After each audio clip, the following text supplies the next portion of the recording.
Wellington is home to environmental preserve areas,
Good morning.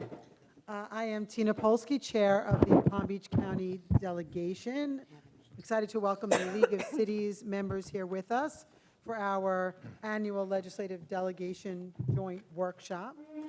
At this time, I would like to ask the delegation members to introduce themselves. I will start with Senator, oh, I'm sorry. We're going to start with the, why didn't I see that? Oh, I'm sorry. Let's start with the Pledge of Allegiance. Representative Roth, would you kindly lead us in the pledge? Chair, it's my honor. I pledge allegiance to the flag of the United States of America and to the republic for which it stands, one nation, under God, indivisible, with liberty and justice for all. Thank you. With that, I welcome everyone. And if we could start with my delegation members, I'll start with Senator Berman, and we can work our way around counterclockwise. Thank you, Madam Chair. Good morning. I'm Lori Berman. I represent District 26, which is South Palm Beach County, Boynton, Delray, and parts of Boca Raton. And then it goes north to Wellington and west to Belle Glade and South Bay. I have with me today two members of my legislative staff, Abby Ross and Daniel DeLaGrange, and happy to be here meeting with the League of Cities. Thank you. Senator Powell. Good morning, everyone. I am State Senator Bobby Powell, Jr., representing Senate District 24 here in Palm Beach County. I am excited to join you all for this amazing meeting with the delegation and the League of Cities. Joining me here this morning as a part of my staff is Attorney Diane Andre. I saw her earlier. There she is in the back. Thank you for being here to represent our office, and I'm excited to represent the newly drawn Senate District 24. Thank you so much. Representative Caruso. Thank you, Chair. I am State Representative Mike Caruso, representing District 87, which runs from Manalapan, Hypoluxo up to Jupiter, and includes Palm Beach Gardens all the way out to the Turnpike. I'm very excited to be here today. Here with me are my staff, Walter, my legislative aide, Walter Boykus. Stand up, Walter. Yeah, there you go. Walter, could you get me a pair of reading glasses, 1.50s, please? And my district aide, she's new to the scene, Eva Sazanova. And so give her a hand. Stand up. And she's running our office in West Palm Beach. So thank you, Chair. Thank you so much. I see Vice Chair Harrell, please. It's a little long. Thank you very much, and it's a delight to be here. I want to welcome you to my district. You are here in District 31. My whole district includes a significant part of Palm Beach County, but also all of Martin County and a small part of St. Lucie County. And I have Tequesta, Jupiter, Juneau, Palm Beach Gardens, Royal Palm Beach, Pahokee, Loxahatchee Groves. I think that's about it. But any of that area out there, it is just a delight to have an expanded district in Palm Beach County, and I am so delighted to be with you today. I have with me my aide, Karen Sweeney, over here, and Carrie Lira. Both are here, and we're available to assist you in any way possible. Thank you. Thank you so much. Representative Skidmore. Thank you, Madam Chair. Good morning, everyone. I'm Kelly Skidmore. I represent District 92. It's parts of unincorporated Palm Beach County in Boca Raton, Delray Beach, and Boynton Beach. Also here today are my legislative staff, Amy Chamberlain and Dr. Gwen Gonzalez. Thank you so much. Rep. Casello. Thank you, Lady Chair. My name is Joe Casello. I represent the Great District 90, which encompasses the cities of Boynton Beach and Delray Beach. I have my two aides here today, Mr. Brian Bees. Stand up, Brian, thank you. And my legislative aide, Troy Grass. I tell you, folks, that I think I can speak for everyone here.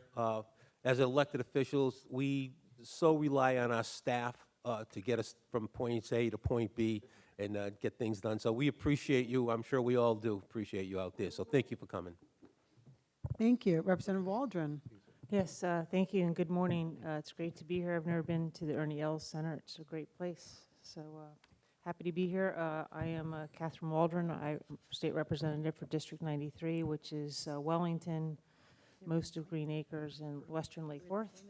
And I have here with me my legislative aide, Clinton Stryker, sitting next to Vice Mayor Rochelle Witt. So, and thanks a lot. Happy to be here. It's my first year, so I may have some questions that everybody already knows the answers to. So I apologize in advance. Thank you. Representative Roth. Good morning, everyone. I'm Representative Rick Roth. I go by the nickname R5. I can explain that later. I have District 94, the new district. My old district was cut in half. I used to have all of Palm Beach Gardens, North Palm Beach, and Juneau Beach, and unincorporated Loxahatchee and Jupiter Farms. Now my district is from the Martin County line to Southern Boulevard, west of the Turnpike, all the way out to Arden, and then continuing all the way out and having Belglade, Pahokee, and South Bay. So I have the largest district. My northern boundary is Martin County line. My western boundary is the Henry County line, and my southern boundary west of 20 Mile Bend is the Broward County line. The only problem is cows don't vote. There's a lot of agricultural land in my district, but it really is a pleasure to be here today. I've never been to this location, even though I have been to a few ball games off of Lime Creek Road. My aide, district aide, new district aide, William Ponsel. I just opened a district office on Royal Palm Beach Boulevard. It has a really nice name on the building. It says Farm Credit, and I'm a farmer, so that's kind of funny. So my new district office is on Royal Palm Beach, in Royal Palm Beach on Southern Boulevard. Happy to be here. Thank you, Chair. Thank you. I'll introduce myself while our other new member gets settled. I am State Senator Tina Polsky. I represent District 30. I have the most southern part of Palm Beach County in southern Boca Raton, and then a lot of northwest Broward County. So I'm lucky to have multiple counties that I represent. I'm here with my aides, JJ Pescadlo and Cariana Ingram. Wave, say hello, thank you. And we have Robert Mariaja back in the district office.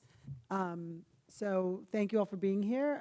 Representative Gossett Seidman, if you could say hello and introduce anyone who's here and tell us about your district. Thank you. Yes, Peggy Gossett Seidman, District 91, which is Boca Raton, Highland Beach, and a pocket of the county out to 441 in southwestern county. And excuse my lateness, the traffic, we'll have to do something about the traffic, but thank you and a pleasure to be here.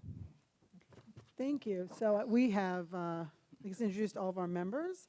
And at this time, I would like to ask Lawrence Gordon, Palm Beach League of Cities, and the League of Cities board members, Richard Radcliffe, Executive Director, Palm Beach League of Cities, and if President Gordon has any welcoming comments before your board introduces himself.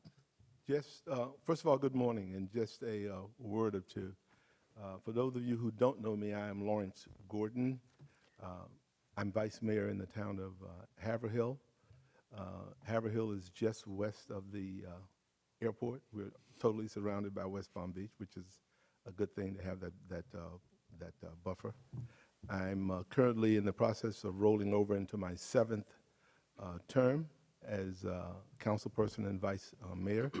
Upon completion of the upcoming term in this coming March, which I've just been reelected without opposition, that'll be 15 years that I've been working on behalf of the people of Haverhill, and it's a great little town. And it is an honor and a pleasure to work with the League of Cities and to do all the things that we do. And with that, I'm going to ask the league members to introduce themselves, starting with John Paul from Westlake. Thank you, President Gordon. Madam Chair, thank you. I am Mayor John Paul O'Connor, better known as JP O'Connor. I represent the great and innovative, very new city of Westlake, Florida. We are Palm Beach County's 39th municipality, and I'm very happy to be here. Thank you. Ms. Johnson. Good morning. Am I okay with the sound? Okay, very good. Good morning and a Happy New Year to all of you. I'm Shirley Johnson, and I'm proud to say that I'm serving as City Commissioner from the City of Delray Beach, and I am so excited to be here today. Mayor Reed? Good morning. My name is Chelsea Reed. I am proud to be the mayor of my hometown in Palm Beach Gardens. I was recently reelected without opposition, so I get to finish my second term, and then I'm termed out. So we have 3 more years together. And I'm also proud to be the second vice president here of our Palm Beach County League of Cities, as well as the chair of the Palm Beach Transportation Planning Agency, as well as their Transportation Disadvantage Board. And I chair way too many other things, so I won't bore you with that. But it's lovely to be here today. I can't wait to hear all about this. Bobby, you're done. Who do we go to next? And our Richard? Executive Director, Richard? Richard Ratcliffe, Executive Director, Palm Beach County League of Cities. If Jerice and Aziza stand up, they're the ones who helped put it together on our side. And we do this with the legislative delegation, but you have no idea what's involved. It's lots of fun. And with that, I'll turn it back to you. All right.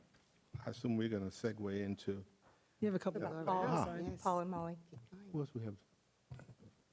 That's me. Oh, Good morning, everybody. I'm the mayor of Lake Clark Shores, Paul Shalhoub, the gem of Palm Beach County. Thank you very much for having me here. I'm also now serving my second term as chair for the Florida League of Cities Finance, Taxation, and Personnel Committee. I'm happy to be representing them here today as well. Look forward to hearing what everybody has to say. Molly. Good morning, everyone. Molly Young. I'm the mayor of the Village of DeQuesta. I just was reelected unopposed for my seat as well, so I'll be there for another 2 years, and excited to be here this morning. Thank you. And go ahead. Dan Comerford, the mayor of the tiny town of Jupiter Inlet Colony on the southern tip of Jupiter Island. I just ran unopposed for my 12th term as mayor since 2004. And I am the vice chair of the Natural Resources, Environment, and Utility Committee for the league. And in conjunction with what Attorney Shalhoub said, we have 5 policy committee members with the Florida League of Cities, and 2 of those serve as chair, so we're very actively involved, and we take pride in representing Palm Beach County. And Attorney Shalhoub and Jeff Famera of Royal Palm Beach are committee chairs. And with that, we'll go into the next segment. Thank you. Well, I'm going to turn it over to you for you all to present your priorities, and then we can have questions from all members after. All right, thank you. I will lead it off. One of my passions has always been the housing challenge that we have here in Palm Beach County and throughout the state at large. And I'll start by simply basically quoting what the league position is. Affordable housing, the Palm Beach County League of Cities supports legislation that requires all monies from the Sadowski State and Local Housing Trust Fund be used only for Florida's affordable housing programs targeted to meet the needs of workforce housing, including low income, very low income, and disabled persons for both home ownership and rental unit availability. Palm Beach County currently has approximately 1.5 million people, and it's expected to grow at almost 1% a year through 2045. That means that by 2045, we're going to be adding another 250,000 people or so. And that in itself is a major, major challenge. And I'm sure some of you have heard the statistics in terms of how many people we're adding to the state in general every day.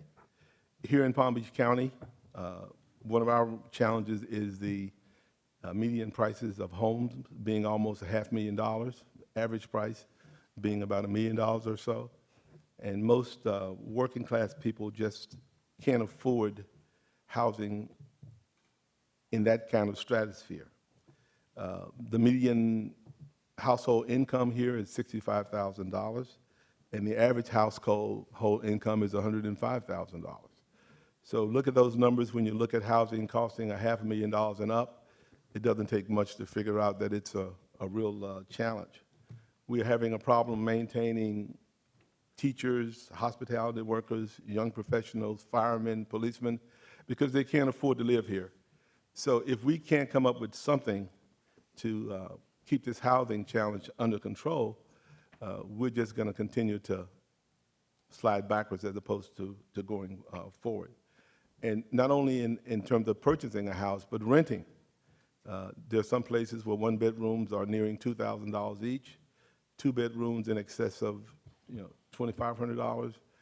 So if you are a hospitality worker or a hotel worker or working at a restaurant, it's very difficult for you to find a place to live here. And we can't exist without all these worker bees. We need these worker bees. So we need to come up with some kind of program to help them find affordable housing, because we have people driving 50, 60 miles each way from less expensive markets working here because they can't afford to rent or buy here. And we've got to take this challenge on head first. The average rule of thumb is that people should pay about a third of their income for housing. We have people paying 50, 60, 65% of their income. So clearly that is a major challenge. And just think about it. If you're earning $15 an hour, that's what, $35,000, $38,000 a year, and then you got to drive 50, 60 miles from wherever, paying for the gas. Then you got to spend almost $2,000 for an apartment. I mean, that makes it almost impossible to live. So I ask everybody to give serious consideration and serious thought to the challenge of affordable housing, and let's work together and do everything that we can to improve this situation, because we need to fix it. Thank you. Shirley, you're up next. Thank you. Short-term rentals. Thank you very much. Chair, It's can I very ask a in- question? Are we going to I'm go all the way to the end and then ask questions? I think that's what we should do. Okay. Yeah. So everyone can take notes, and then we'll come back, because otherwise we might not get through everything. Thank you very much. It's very interesting that I'm preceded by the thoughts about housing, because what I'm going to discuss is definitely a part of that. Delray and many of our other municipalities, hamlets, et cetera, have been impacted for more than 15, maybe more years, since at least 2018, with the advent of short-term rentals, also known by the state as vacation rentals. I have the pleasure of sharing the information from the Florida League concerning the Municipal Administration Committee's choice of, once again, tackling short-term rentals. As you are well aware, this priority has been on the League's radar since the state preempted local rules and regulation in 2011. Why haven't we moved on, given up, and accepted the belief that that's the way it is, because this issue affects every small town, hamlet, to every big city in the state, and it's only gotten worse over the years. Where someone enters into the realm of a short-term rental, be aware, again, as I said, that the state considers it vacation rentals. I'd like to give you a quick short history, if you don't mind, especially for any newly elected official. In 2008, with the downfall or crisis in the housing market, many homeowners began renting out that spare, empty bedroom as a means to earn additional income. Spurred on by a growing industry of vacation rentals and a strong state lobby, by 2011, the state issued the very first law concerning this subject. Cities were preempted from regulation or regulating short-term rentals, vacation rentals, in 2011. Effective July, with an existence, unless the city had an existence ordinance at that time, they were not allowed to, any other city was not allowed to were not allowed to enact any ordinances. These cities that had ordinances before 2011 were considered grandfathered, and that's very important because not a lot of cities had the forethought at that particular time to have anything on their books that would regulate these short-term rentals. Cities without an ordinance lost the ability to regulate the location of these properties, resulting in a proliferation of short-term rentals in areas that had traditionally been long-term residential neighborhoods. There's been some loosening over the years, gradually hard-fought by the league and lobbyists in 2014 rather, and 2016. However, there has been no return to home rule. Currently available solutions for cities are inadequate and will not solve the problems that many communities are facing.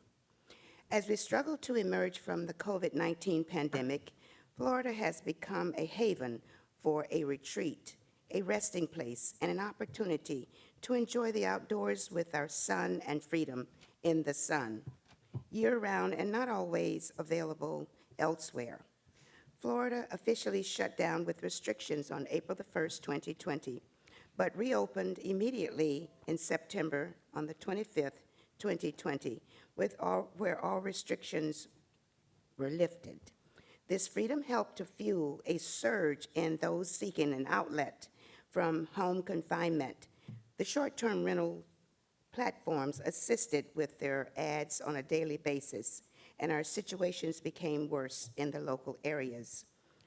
In addition, the entry into the market of properties formerly used by the drug recovery community switched to the short-term rental market inventory, and the ability to use these properties for weekend parties surged in areas around many of our colleges and universities. For example, in Delray on Tuesday, a fellow commissioner reported that doing a research on Google, he saw that there were 1,000 short-term rentals listed on the computer for just Delray. I can assure you that we do not have all 1,000 in our city's database in that status. The restoration of zoning authority will allow cities to implement smart, targeted solutions to problems caused by vacation rentals, some statewide, but many local to each individual place, and will help ensure the preservation of traditional residential communities and neighborhoods. It cannot get any more local than that. Therefore, the Florida League of Cities and the Palm Beach County League supports legislation that restores authority to local governments for the regulation of short-term rental properties as necessary for quality of life, public safety, and a fair lodging marketplace. Number two, the Florida League of Cities supports legislation clarifying that existing grandfathered municipal short-term rental ordinances can be amended without penalty. And lastly, number three, the Florida League of Cities opposes legislation that preempts municipal authority as it relates to the regulation of short-term rental properties. Thank you. Mayor Reed. Good morning again. Thank you all. Before we begin, I want to take an informal poll about mobility, and this can go for the audience too. If you got here on a bus or other method of transit, could you raise your hand? If you got here, I know, I understand, or circulator, Uber. So did anyone take an Uber or any other shared ride? Okay. Anyone take a bike? Anybody walk? All right. Who drove here? Who drove here in a carpool? We did. Okay. Who drove here alone in your car in traffic? All right, let's talk about mobility then. That's what we're here to talk about. So, obviously, this is a statewide issue with an immediate effect on all of our municipalities, and especially on home rule, not to mention the everyday of even just getting us here today. We have picked a priority here at the Florida League of Cities that can actually get through, and it is a win, win, and a win. It is a win because it's a win for home rule, it's a win for our state legislatures, and it is a win for our residents. Making mobility a priority for the Florida League of Cities gives us a rare and opportune chance to have our municipalities work together with our legislature and our counties to avoid conflict. It's an opportunity to collaborate with our legislature to avoid preemption and to decrease that conflict wasted time, and taxpayer money.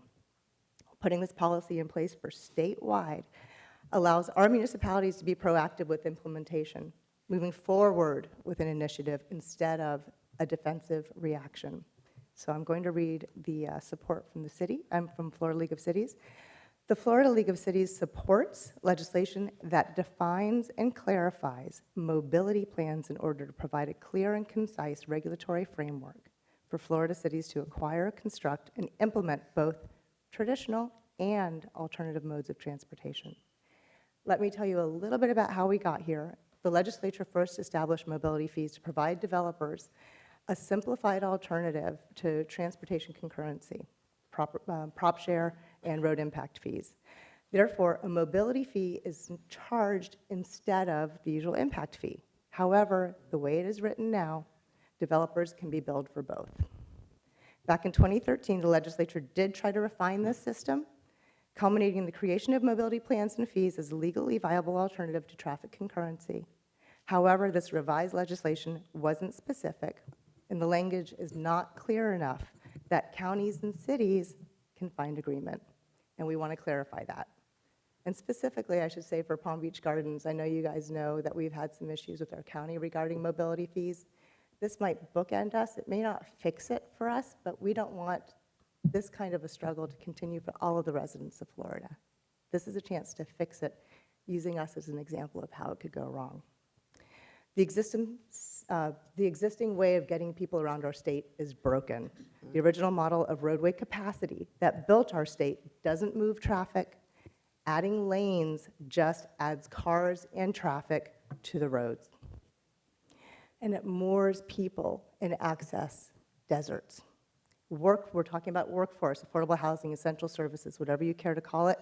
It is worthless if you are shipwrecking your residents where they can't get out or in to get to work, to get to play, to get to school, to get to health care. So even if you do make affordable housing in certain areas, the cost of transportation might actually negate the savings that you just made. This proposed legislation clearly identifies how this can be fixed and who benefits. Mobility policy gives systematic impact directly on the quality of life of our residents, bringing together land use, affordable housing, and smart growth.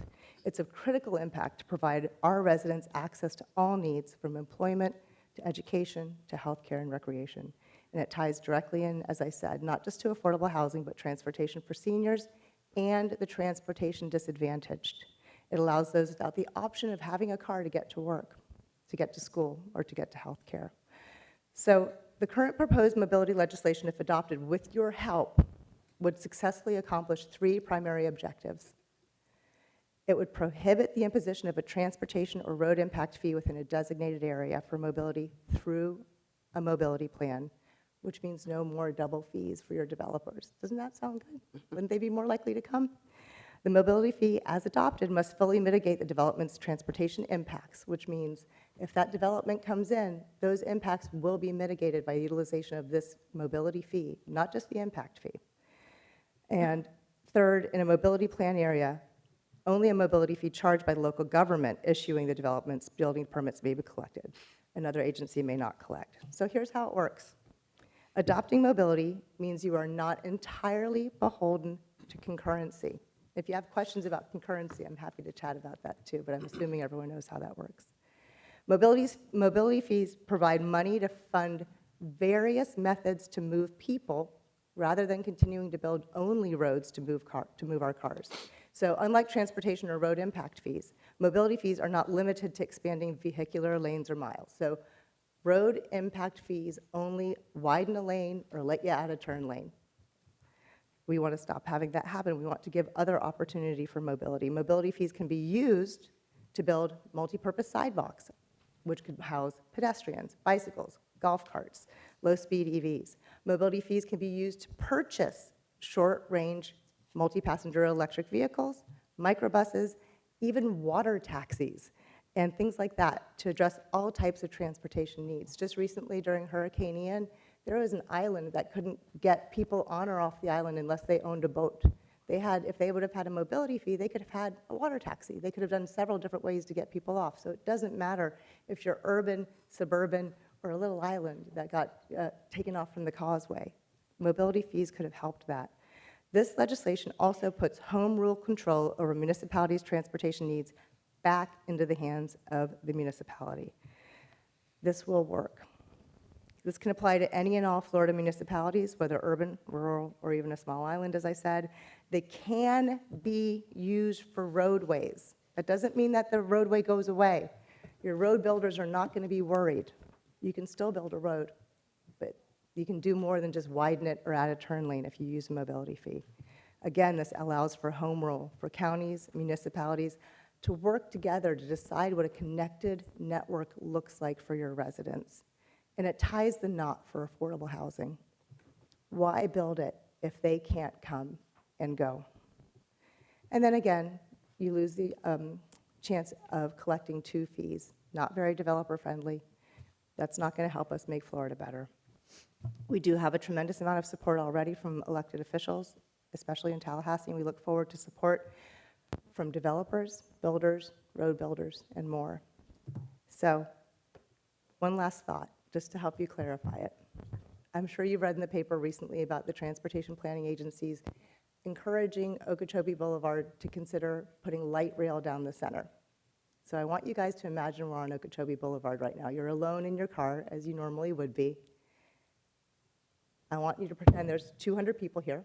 If we take those 200 people and we put them in cars, that's about 117 cars. If we take those people and put them in buses, that's 3 buses. If we take those people and put them on a train, that's 1 train. So while you're sitting in your car alone, if you see a train go by while you're stuck in traffic, what would you rather be on? Thank you. Train. Dan Comerford. Okay, as I said, I'm on the Utility, Natural Resources, and Environment Committee. I'm the vice chair this year. And more often than not, our priority is around water, almost every year. Water, water, water. And earlier, somebody referenced that the fact that Florida's population is increasing every year and will continue to increase. And our tourism depends on it, our hotel rate depends on it, lots of things depend on it, housing depends on it. Nobody's coming if the water is lousy, and that's the truth. So we won't have to worry about mobility or cars or housing or any of that, because if nobody can drink the water or nobody can recreate in the water is dirty, if the Indian River Lagoon is causing the problems it's been causing, or the Caloosahatchee is backed up and causing problems on the West Coast, it's going to be a mess.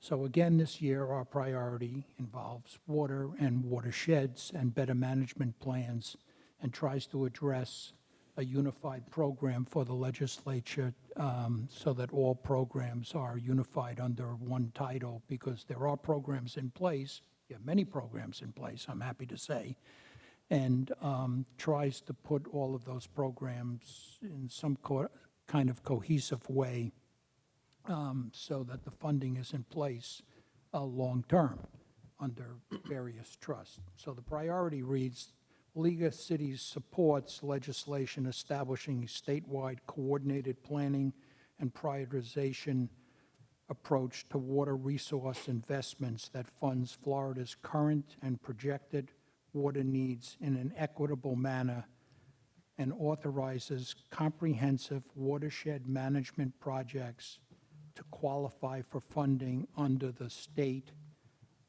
Water Protection and Sustainability Trust Fund, which is already in place. And it's projected that there's an $840 million shortfall projected over the next 10 years. So to address that, we need some coordinated efforts to take all of these, we're calling them fractured programs, that are in various different departments. The good news is that the governor last year or the year before took a lot of these programs and put them under the auspices of the DEP. So at least now, most of them are being coordinated by DEP. And I'm happy to see that the governor just allotted $350 million for cleaning up some problems that the Indian River Lagoon has experienced just in the last 3 days, thanks to all of your help. And so that certainly will help. So by examining these programs and having a comprehensive plan, not only short-term but long-term, meaning through several legislative periods, we hope that this will happen. And these programs include all alternate water supply programs, water storage programs through revolving loan funds, and wastewater management programs, sometimes all under the umbrella of integrated water management plans, or what's commonly referred to as one water plans, okay? So we hope that you will take this proposal and take it seriously under water protection and sustainability program, which folds into your current program, which is the Water Protection and Sustainability Program Trust Fund. So there are programs in place. You have an umbrella program operated under DEP, and just have to look long-term and cover this. So thank you very much. Thank you. Attorney Shalhoub.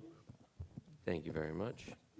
Hello again, everybody. Mayor Paul Shalhoub, Town of Lake Clark Shores. I'm also the chair of the Finance, Taxation, and Personnel Committee. For the first time during my 6 or so years tenure on this committee, we actually had two really close priority and policy position statements. And Mayor Young is going to go over our priority statement, which was the enterprise fund transfer. But our policy position is the property tax protection. And the reason it became the policy position versus the priority is simply because of the immediate nature of what could happen in the legislature over the next few months versus when property taxes could come under essential attack and or be restricted in 2024. So one thing I think a lot of us have heard is our residents are coming to us saying, well, let's lower taxes. You had this big boom in the housing market. All these prices went up. The municipalities made a lot more money than they did the year before. We need to lower taxes. And my municipality, my town, certainly had those increases from residents. The unique thing about it was the majority of those people, if not every single one of them, were capped at the 3%. And so their taxes were going up $80 a year, $60 a year, right? It's the people that were buying these $800,000 homes, these $1.3 million homes in my town or higher. Those are the people that were really kind of getting affected. And again, they probably could afford it. At least no one's come to me and asked me in those homes to lower the taxes. The big concern amongst the large group of people in my community was they're looking back to what happened in 07 and 08, when you had these huge boom in 07 and the taxes got cut, and then 08 came around and property values plummeted, and 09 and 10, and they kept dropping. And these municipalities were hamstrung because it took a monumental effort to get taxes back up, and meanwhile they're operating year over year with limited funds. And the big concern was, all right, we just had a ballot measure fail by a narrow margin last year. What's going to happen if property taxes come under attack again? And then again, the housing market drops off a good bit, and all this money that supposedly these municipalities are getting simply isn't there anymore. In 2020, we all took a hit because of the restrictions and the lockdown. 2021, we started seeing return on revenue and increase money in, and then finally in 2022, the money really started to come in because the housing market absolutely exploded. But the fact of the matter is, it's not going to continue to explode. It's already started to plateau. Inventory is starting to build, and the municipalities rely on so much of this money to function and provide proper services. And if we lose the ability because of additional tax breaks being provided on the property tax level, then we got to find out another way to supplement that income or otherwise operate with less money, which means cutting back services. And that is something that severely worried every single member of my committee, to the point where it was the simple, immediate nature of what could happen with the enterprise fund transfer in the next few months that led that to becoming the priority. In fact, it was seemingly in the beginning of our discussions, the property tax protection was the priority up until further discussion was had. And it was like, okay, well, nothing can actually happen in the next 3 or 4 months or 5 months on this. So let's shift it. And even then, the vote was, 55-45 of the committee. So here's the language for the policy position. The Palm Beach County League of Cities supports legislation that maintains an equitable property tax system while preserving a municipality's ability to fund public infrastructure, police, fire, emergency services, and other essential services. Any further erosions and/or exemptions on the current property tax structure will unfairly shift the tax burden to the business community, renters, and others. And that last part is key because you have a budget. You have to operate. I think all of us strive to make sure we have a tight budget and we're not spending in areas we don't need to spend. So when you start losing money, you got to find a way to supplement, or you're going to just have to cut back other services. And if you're supplementing, you are going to be putting that burden on the renters, on the business community, and on the community in a whole in some other way wherever you can find it in order to maintain your same level of services. So I just want to everybody keep that in mind, that despite the fact that we had a great 2022, was it like a 12% overall increase, that just is not sustainable. And eventually things are going to plateau and start to decrease, and we're going to be operating each municipality with less and less funds for the years to come until there's another boom. So just keep that in mind, and I'll answer any questions that anybody has later. Thank you very much for your time. Thank you. J.P. O'Connor. Absolutely. Again, Mayor J.P. O'Connor from the City of Westlake. I'm here today to present to you with laser focus, out of respect for the schedule, on the topic of transportation funding, but more specifically, alternative and innovative transportation funding and transportation infrastructure funding. The federal government set a target calling for 50% of new vehicles to be electric by 2030 and 100% by 2035. Personally, I ordered the Tesla Cybertruck 2 years ago. I'm patiently waiting for it. I hope it arrives by 2035 at this point, but the way it goes. As we all know, electric vehicles don't use gas, yet building and maintaining transportation infrastructure and highways is still largely funded by gas taxes. If electric vehicles increase in line with the forecasts, and these are national figures, tax proceeds will decline by 21 to 30% by 2035. I'm going to repeat that. A 30% decrease in gas tax revenue by 2035 due directly to the increase in electric vehicles. Now, I am in absolutely no way advocating that we raise the gas tax. I'm advocating for legislation, creative legislation, to find alternatives to fund future transportation needs. Myself and the Palm Beach County League of Cities supports creative and innovative legislation that will identify additional transportation revenue to fund innovative infrastructure to meet the surging transportation demands driven by the growth and the population coming to our great state of Florida. I will read the direct policy position. The Palm Beach County League of Cities supports legislation directing the Florida Department of Transportation to provide financial assistance and incentives to develop and implement multimodal transportation plans that optimize different modes of combined transport and are tailored to municipal transportation demands.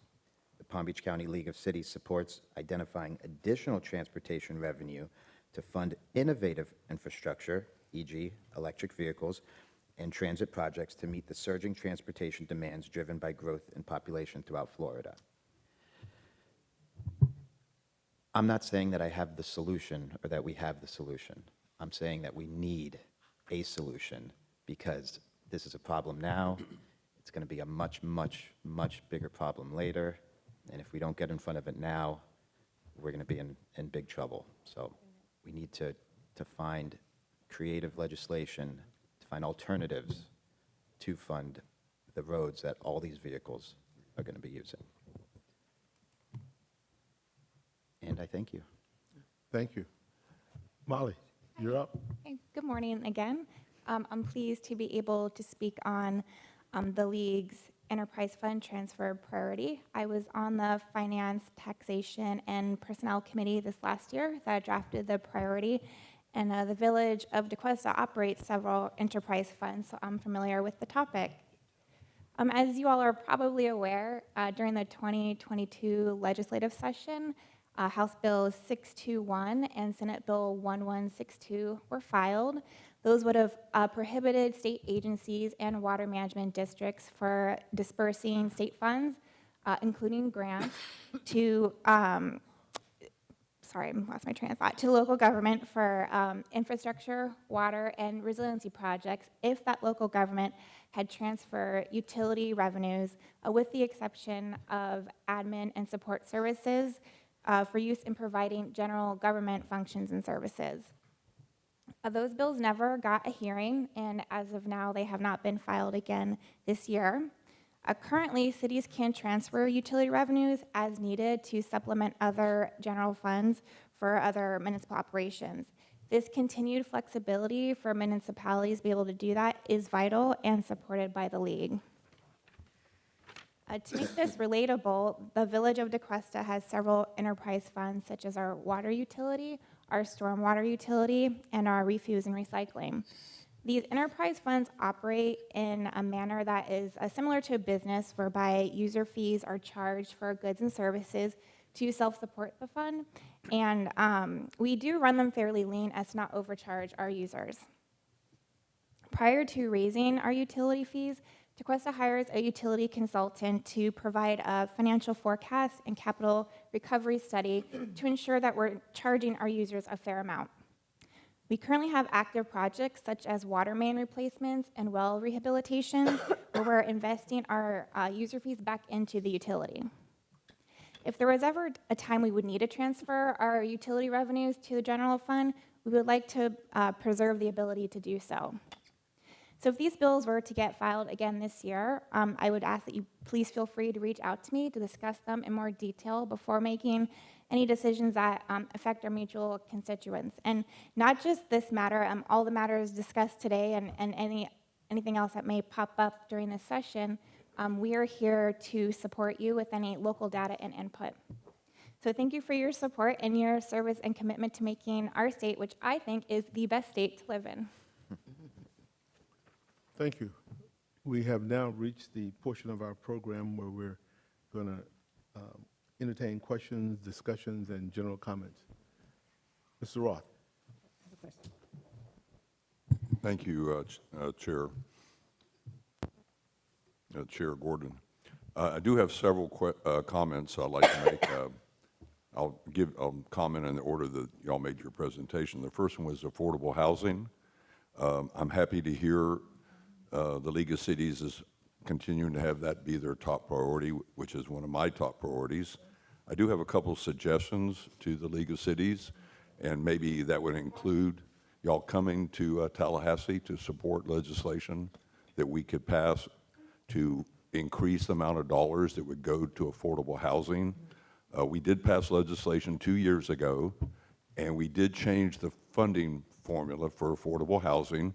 I will politely say the idea of going back to where we were before is probably not going to happen in the current regime.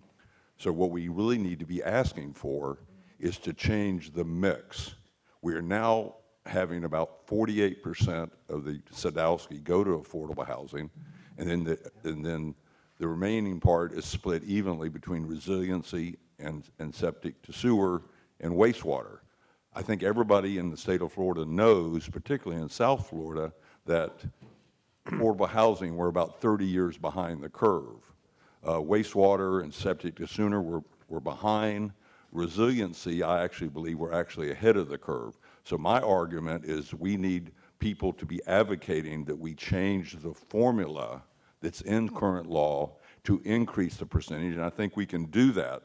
The second thing we can do, I think, is members of cities and county government in Palm Beach County, is let's all focus together on what Palm Beach County is doing with their affordable housing program. We just passed a bond issue, so I think we need to be aware of the fact that the better job that Palm Beach County does and the cities in Palm Beach County do handling affordable housing dollars, it is my goal that we reward people for good behavior. If you're doing a great job of actually taking land that the county owns and setting it aside for affordable housing, then you should be rewarded.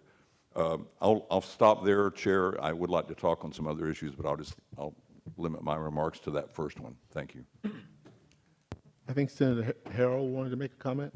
Thank you very much. I do have a couple questions. First of all, on the mobility issue, I know this has been a big issue. I was chairman of transportation last year, and I would encourage, and I would ask the question, the specific recommendations you're making, have you worked with the Association of Counties, and are they in agreement with your proposals? That, to me, is the key. Don't have us give you an usurp your ability to make decisions. You all come together and give us what your joint ideas are to make this work. I agree 1,000%, and I would love some help from our county to help work with that as well. We need to collaborate together to go forward, to bring it to the Association of Counties. We've got a lot of interest from legislature as well as counties that are not Palm Beach County. So I do look forward to that. I don't have an answer as to where the Association of Counties feels about it. I'll let them speak on that, and I'll get back to you on that too. Thank you very much. I do have another issue I do want to address as well. I think when we're looking at the transportation funding and how we deal with EVs, and this is a very complex issue. I've been to several different conferences addressing that.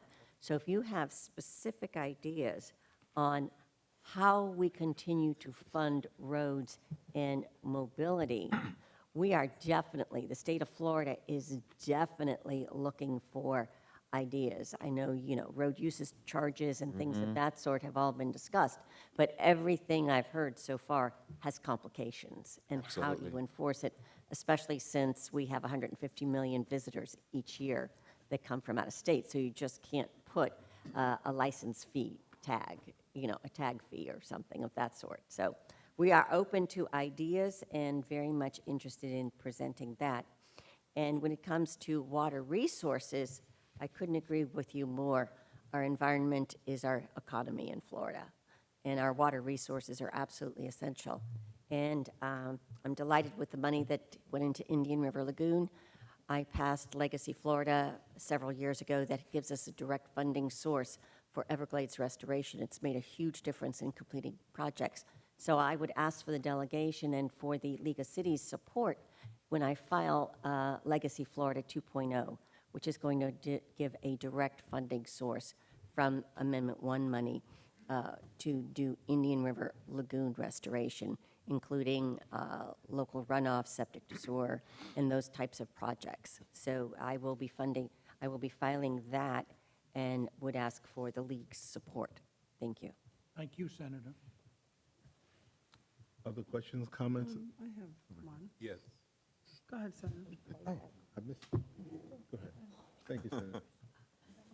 Rep. Caruso. Go ahead, Senator. Okay. One of the things, when it comes to affordable housing, even here in Palm Beach County, we've obviously got to do more as it relates to, we're talking about 20,000 additional units over the next 10 years. And what we have done in Tallahassee, Rep. Roth explained it exactly. We've cut the funding in half. I think this year we were around 386 or 68 million that was funded for Sadowski in terms of affordable housing. But that would have been over $700 million had the formula had not been changed. So we have to really, as I'll agree with Representative Rolfe, we have to look at the way that mix is. I would like for it to go back to, you pay your Sadowski fund, you pay that tax, and it all goes to being able to be used for affordable housing, because that's a big problem here. In terms of the vacation rentals, this has been an issue that we've been dealing with in Tallahassee for quite some time. As technology continues to change and increase, you're seeing Vrbo and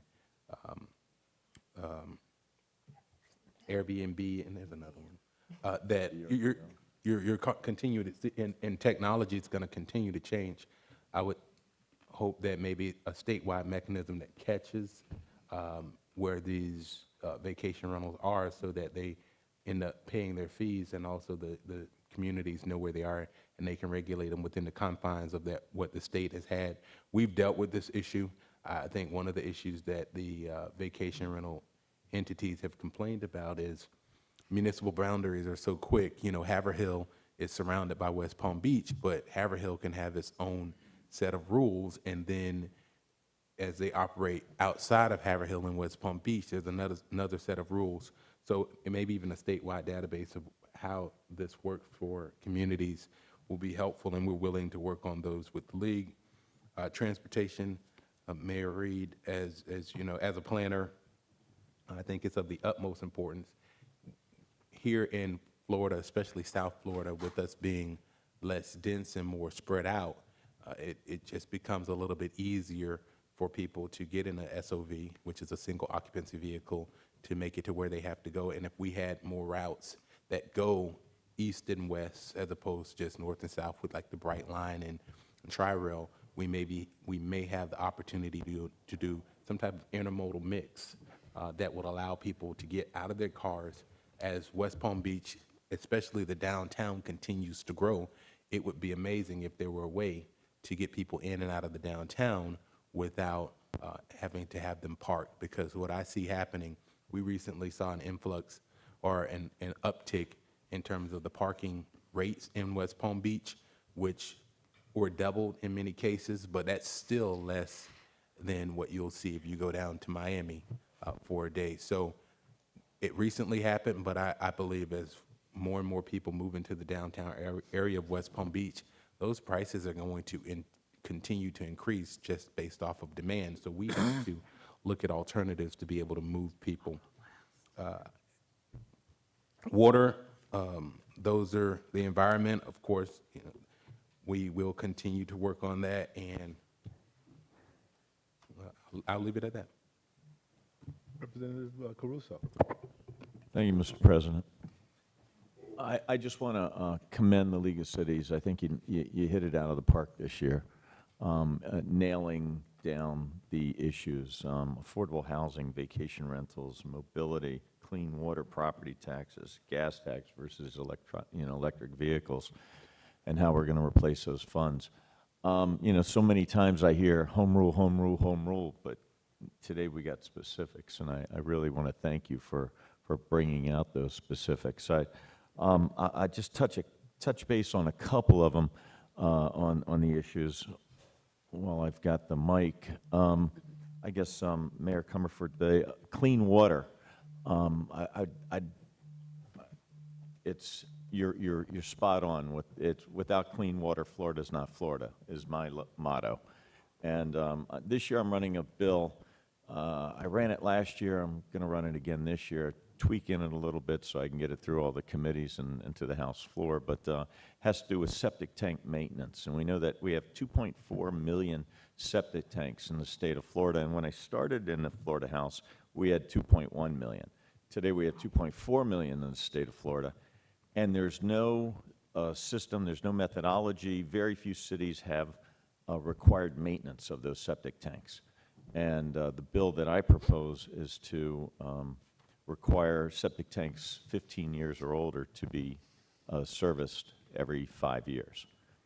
And I was wondering if the League of Cities if that's something, you know, knowing that septic tanks, 80% of them don't work at optimization standards, 80% of those septic tanks, and so they're leaking into our system. In fact, the county, I know, determines how much pollutants are, how much those septic tanks are leaking just from the amount of Tylenol that they monitor in the intercoastal. We know they're leaking into our water system, and we want to get them maintained. So I'm wondering if the League of Cities, if that's something that the League of Cities is going to get behind and support. Yeah, I think the league would have no problem supporting that. Yeah, the problem was, as you know, that there was a bill that actually was passed for maintenance and then was changed after the fact. Senator Powell can help me on this, but 8 years ago, 10 years ago, and there was a maintenance program in passed, but because there's cost involved, you know, what happens sometimes is if there's a mandated cost with something, then the league gets in a tricky situation where, if it's passing on a cost and the cost is unfunded, a mandated cost, they then have a problem with, we were very fortunate because, I've said this before, it sounds obnoxious every time I say it, but I continue to say it.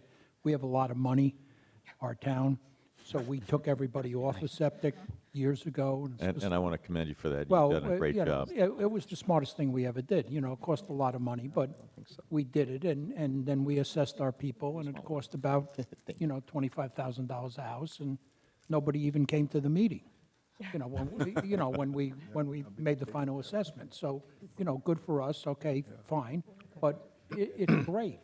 It's fantastic. And we could have went with the low-pressure system, which means you actually have your own lift station at every house, which requires electricity. Right. And we didn't want to go with that. We went with the most expensive program, which was to have it all by gravity, which causes some disruption because you've got to rip up stuff to make it all work by gravity. But, it's fantastic. And I too, Mayor. And I did come and testify a few times up in Tallahassee, and, and I've gone to other towns and encouraged them to do it, and with a little bit of incentive from the state so that it isn't, you have to fund it by yourself, and a few rules like not putting your septic system, 8 feet from your bulkhead, because they do leak. That's what, right, they do. If they're not maintained. So your bill would be, I think, very well received because that's they good need to to be hear. maintained.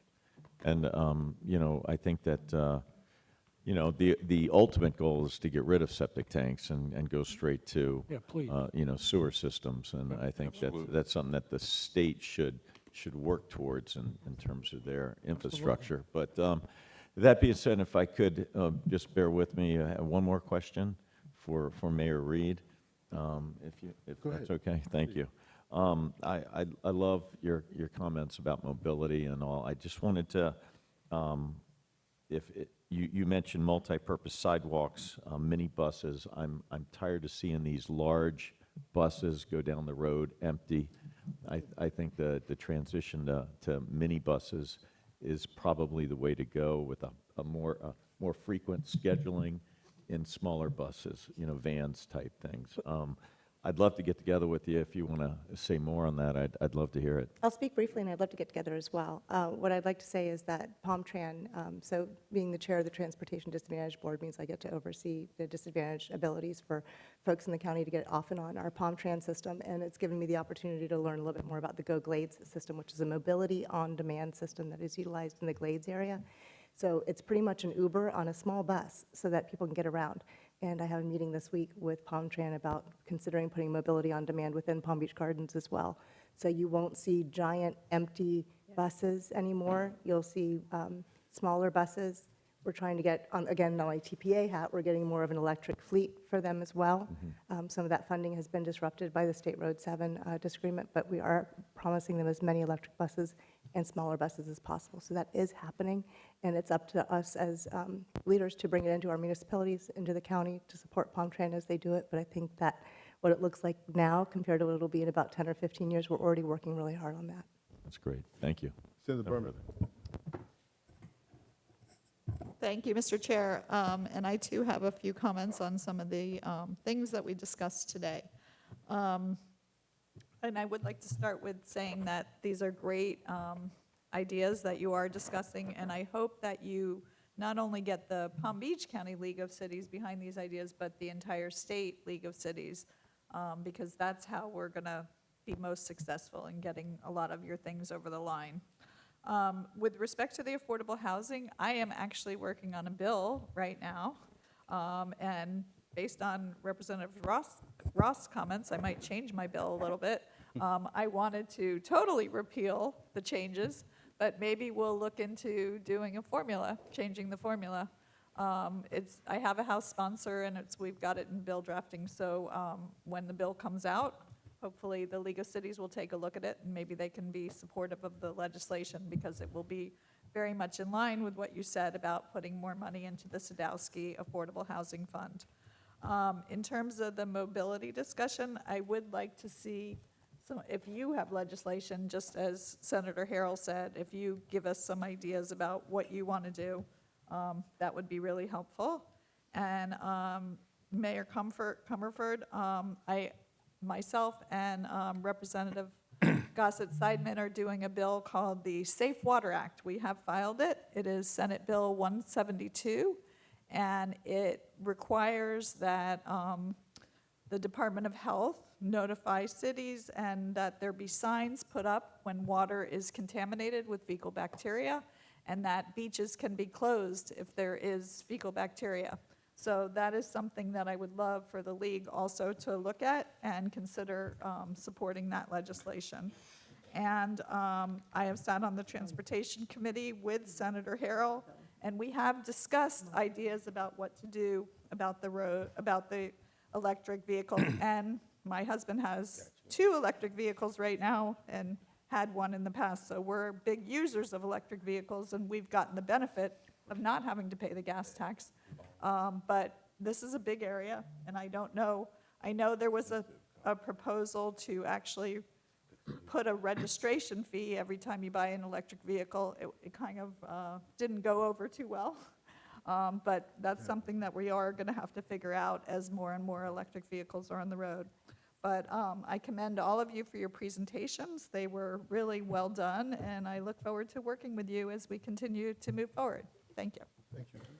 Representative Costello. Thank you, Mr. President.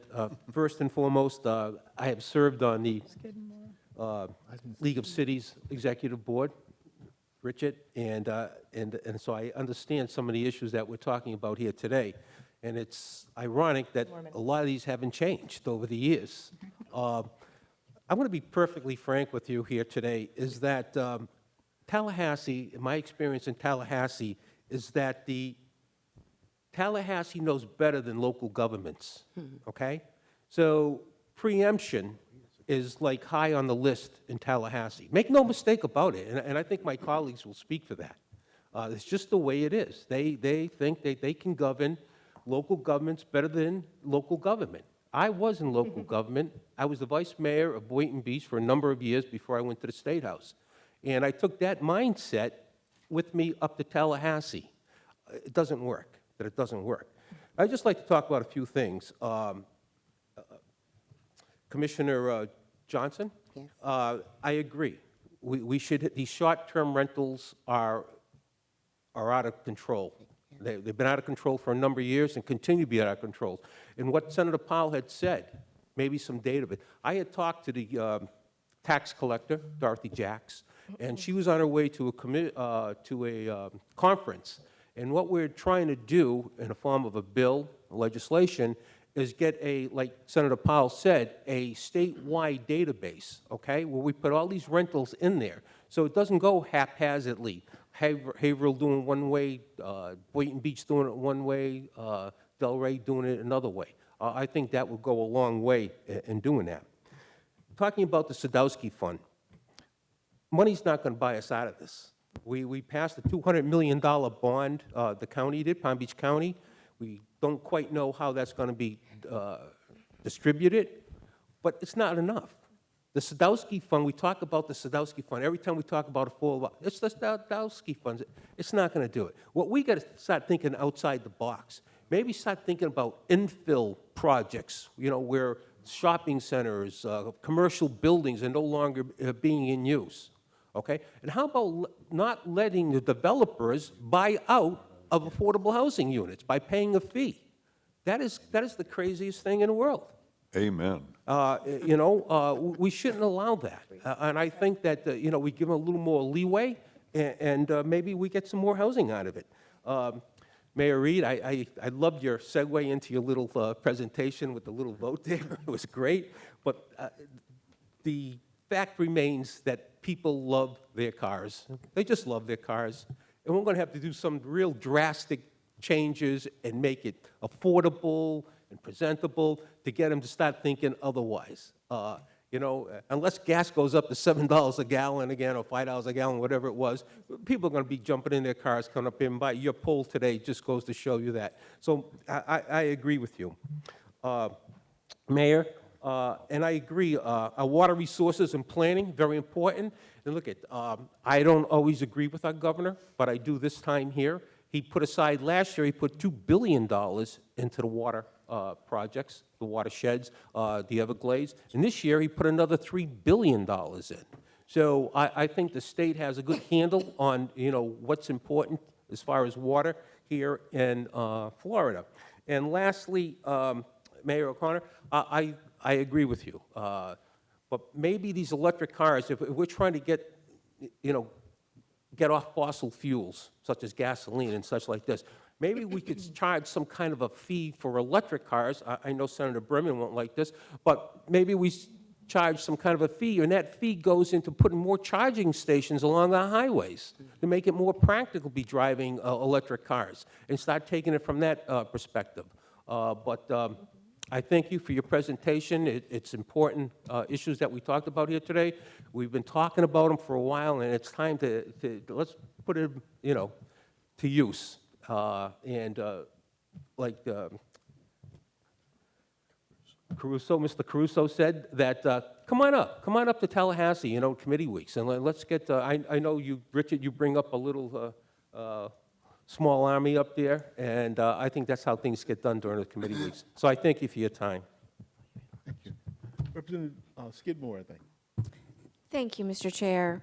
And thank you to the League of Cities for this list of priorities. I will just speak on a couple of them.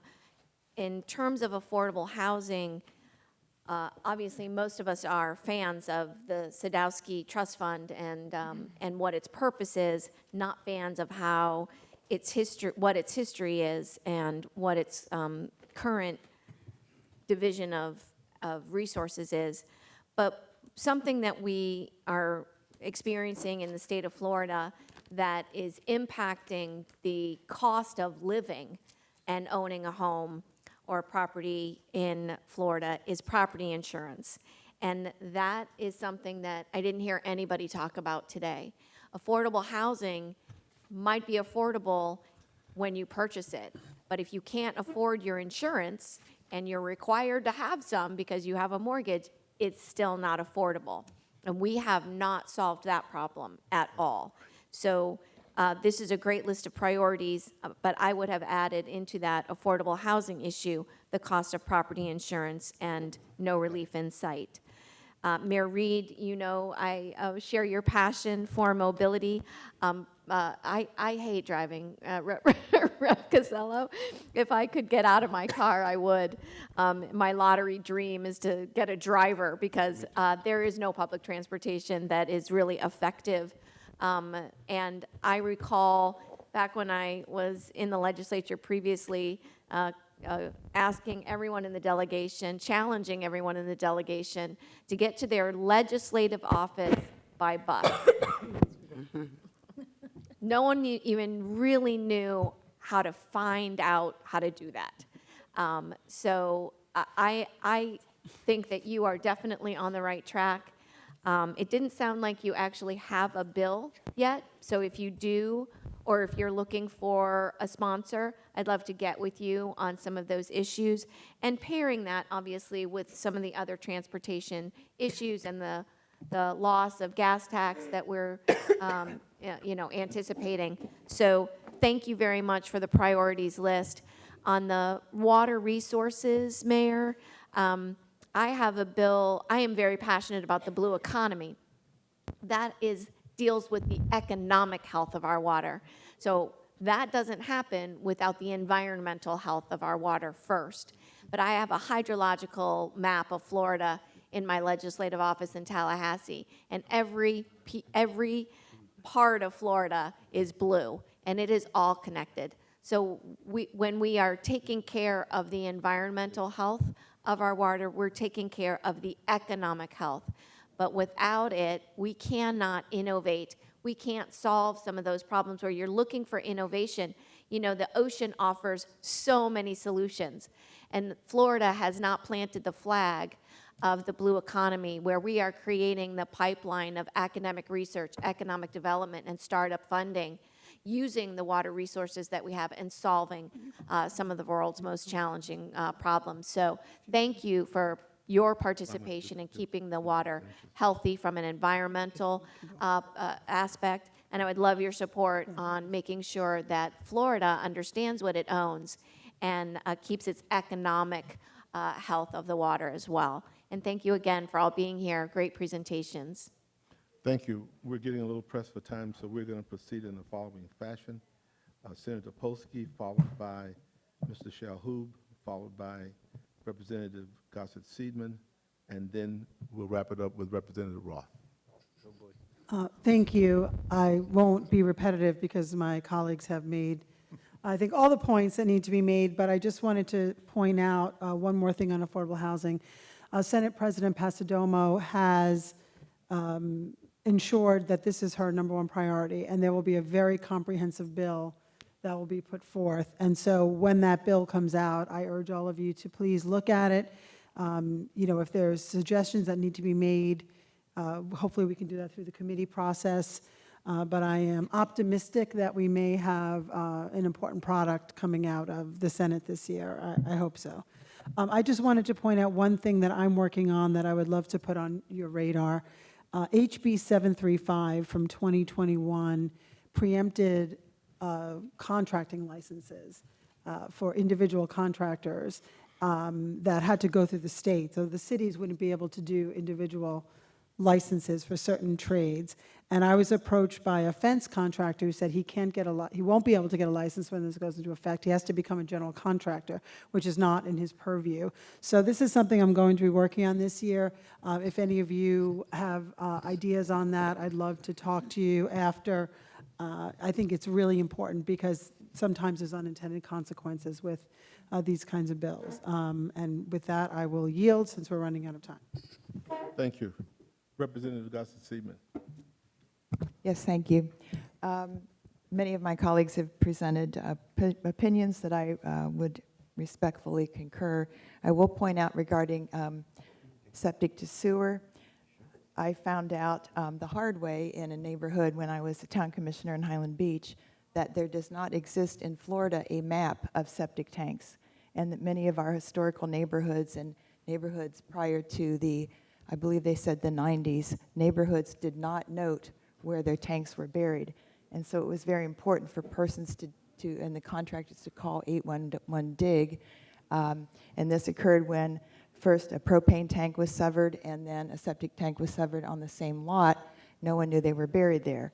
And so it'd be something to add to our looking into it at both kicking the ball back to the league and at the state level getting some kind of a map together regarding the 3 companies who do oversee this. Regarding the clean water, I am serving on the state, with the state legislature on that committee, and I refer everyone to the Tampa Bay Times ran a story a couple of months back how our Floridan aquifer is in dire straits. We have 3 aquifers, the Floridian and the Floridan, and the Biscayne, which serves the southeast part of my District 91 through the Keys. Those are 2 efforts that we can both look into in terms of research and apply to any of our bills, and also kick back to the municipalities on a couple of them. Thank you. Thank you. We're going to wrap it up with Representative Waldron, followed by Mr. Roth. Thank you. I just want to kind of compliment what Representative Skidmore said about the housing insurance. I think the most recent bill that was passed in the special session took away a lot of rights of the homeowners, which they're going to feel the impact of coming up, and that was an unfortunate bill. But I think that it's important in terms of affordable housing that, and I also want to agree with Representative Casello that I think it's ridiculous that developers are allowed to buy out of affordable housing, especially since we're in such dire straits. And then on TPA, on the mobility issue, I think, we're all, like Representative Casello said, everybody likes to get in their car. It's easy. It's flexibility, and, you can just drive somewhere. And until the convenience of that gets a little bit more, a little less convenient, and public transportation gets a little bit more convenient, I think it's going to be an issue. And one of the things I've noticed is, and I know when I was on TPA, the TPA board with you, Mayor, we always talked about the east-west public transportation issue, and, you know, the trains go north and south, and probably a lot of us have been on one bright line, but, you know, maybe east-west would help the situation a lot, because I know that's where everything gets jammed up anyway. And then back to, on affordable housing, I did want to add the infill situation and also upzoning, which they're doing in New York, is important, and that would help a lot. Because the sprawl, if we keep doing the sprawl, it's going to just keep getting worse. So those are my comments. So thanks. Thank you. Representative Roth.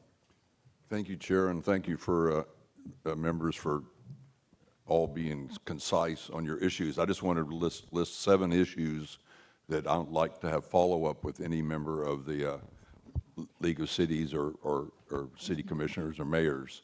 First one is vacation rentals. Totally against vacation rentals as it's been pushed the last couple of years. Talk about occupancy caps and public safety, I think, are critical, and also the collection of funds. We get $50 million in tourist tax in Palm Beach County, at least in 2019. The idea of making sure that every time we talk about affordable housing, we talk about transportation. So if we're going to build light rail from Wellington Mall to downtown West Palm Beach, we ought to make sure it goes past some affordable housing. Concurrency is an issue that I think we've gotten backwards over the years, and we need to come back to concurrency. Bicycle safety, it's a very touchy subject, but I think if we're really going to promote more other vehicles on the road, talk about widening roads like we did in Wellington, we need to be talking about licensing those other vehicles so we have a stream of revenue, because there are people that are getting killed in automobile bicycle accidents. We've had 2 in Palm Beach County the last couple of years. Plan unit developments, all of them should be required to have sewer infrastructure. That's another issue that I would love to see more support on. City and counties' share of sales tax revenue, I would like to have discussions with people that are definitely more informed than I am on that. I think there's an opportunity to talk about how you get that revenue. And the last one is DOT tax on charging stations. Charging stations should have to have, in my opinion, a sales tax that goes to the FDOT for transportation. Thank you. All righty, we're nearing 11 o'clock, and if there are no other comments. I just have one last comment. I don't see any other cards up. Do you mind? I'll make it quick. I just want to clarify, I'm here representing mobility fees.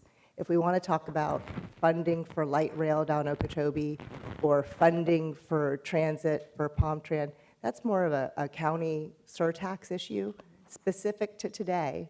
And I'm sorry if my questioning about how you got here or mentioning what it could be like to have light rail. I'm here today to try to clarify writing that already exists about mobility plans and fees. They were already put in place. However, the way they are written leaves it so that cities and counties wind up fighting about it because the state statute isn't clear. So I'm here to represent clarifying the state statutes on mobility fees. Would I like to fly here one day in an electric vehicle? Absolutely. But that's not going to happen with this. This is something that is a quick fix that will save municipalities and counties from suing each other again and again, and actually give people the opportunity to not just widen roads or add turn lanes if they don't need to. A lot of areas are so built out, you can't widen another road. But there's still impact fees collected. So what's the point when you could actually utilize it to get your residents around on micromobility or something like that? So I just want to clarify what the mobility plan is. We have 1 minute for one question if anybody has one. One statement. Go ahead. Just 1 minute. Point of clarity. Representative Raw, did you just advocate for an additional tax? I'm not your typical representative. He's a senior. Yeah. Okay. All right, well, thank you all so much for coming. This is obviously a robust discussion. It doesn't need to end here. I'm going to encourage all of you to visit Tallahassee, reach out to us.